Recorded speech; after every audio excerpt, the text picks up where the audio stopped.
explore tempat-tempat wisata di Solo yang emang lagi hits. Yuk ikutin kita!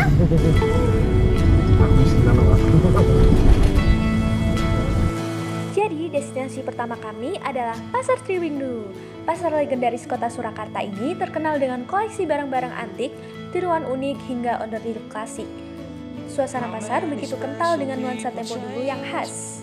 Many lives are living strange. Where were you while we were getting high? Slowly walking down the hall, faster than a cannonball. Where were you while we were getting high? Kemudian kami pun berjalan menuju Kampung Batik Kauman yang letaknya tidak jauh dari Pasar Triwindu. Nah, Kampung Batik Kauman ini adalah sebuah perkampungan legendaris di Surakarta yang berfokus pada industri batik dengan sejarahnya yang erat kaitannya dengan Keraton Kasunanan Surakarta dan perkembangan industri batik tradisional. In a champagne supernova, a champagne supernova. Di sebelah sini terlihat beberapa karya batik-batik yang dapat menambah kesan estetika di kampung tersebut.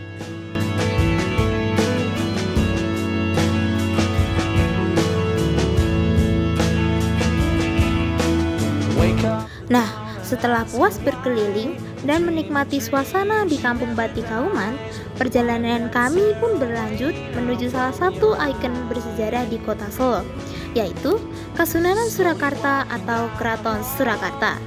Keraton ini merupakan sebuah kerajaan Jawa yang berpusat di kota Surakarta, Jawa Tengah. Didirikan pada tahun 1745 oleh Pakubuwono II. Keraton Surakarta bukan hanya sekedar istana raja, tapi juga pusat kebudayaan Jawa yang masih terjaga hingga sekarang. Setelah memasuki area keraton, rombongan kami mendapat satu tour guide yang bertugas menjelaskan apa saja isi dari Keraton Surakarta. Sekarang, kami memasuki area dekat pendopo Sasono Suwoto yang biasa digunakan untuk upacara dan pertemuan dengan raja.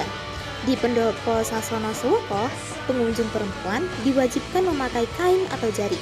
Hal ini sebagai bentuk penghormatan terhadap adat Jawa, menjaga kesopanan, dan melestarikan tradisi, karena pendopo dianggap sebagai ruang yang sakral dan penuh dengan makna. Di dalam Keraton Surakarta terdapat air sumur Songo. Air ini dipercaya akan mendatangkan keturunan laki-laki bagi siapapun yang meminumnya dengan niat tulus. Walau diyakini hanya sebagai mitos, sampai sekarang banyak orang yang masih menghormati dan menjaga tradisi ini sebagai bagian dari warisan budaya Jawa. Situasi Solo siang hari ini ramai teman-teman, sangat ramai. Panas dan ramai, macet semuanya.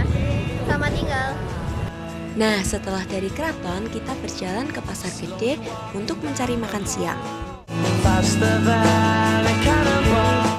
Jadi, Pasar Gede adalah pasar tradisional terbesar dan tertua di Solo yang terkenal dengan arsitektur unik perpaduan Jawa dan Belanda, serta sebagai pusat kuliner dan budaya.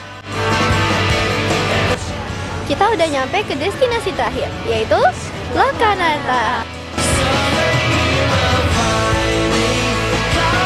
Destinasi terakhir kita adalah Museum Lokananta. Museum Lokananta adalah museum sejarah musik dan industri rekaman pertama di Indonesia yang terletak di Surakarta. Museum ini berawal dari sebuah studio rekaman dan pabrik piringan hitam yang didirikan pada tahun 1956 sebagai bagian dari RRI. Selain studio rekaman, Lokananta juga menyimpan arsip musik legendaris, termasuk rekaman penyanyi-penyanyi besar Indonesia zaman dulu. Suasananya sangat klasik dengan alat rekaman lawas yang masih dipajang. Jadi bukan cuma sekedar tempat musik, tetapi juga museum hidup yang menceritakan sejarah panjang industri musik Indonesia.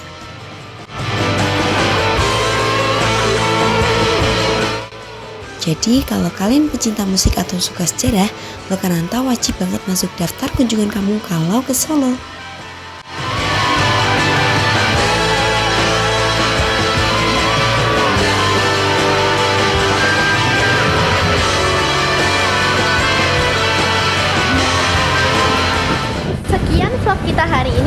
kasih udah ikut kita ke Solo.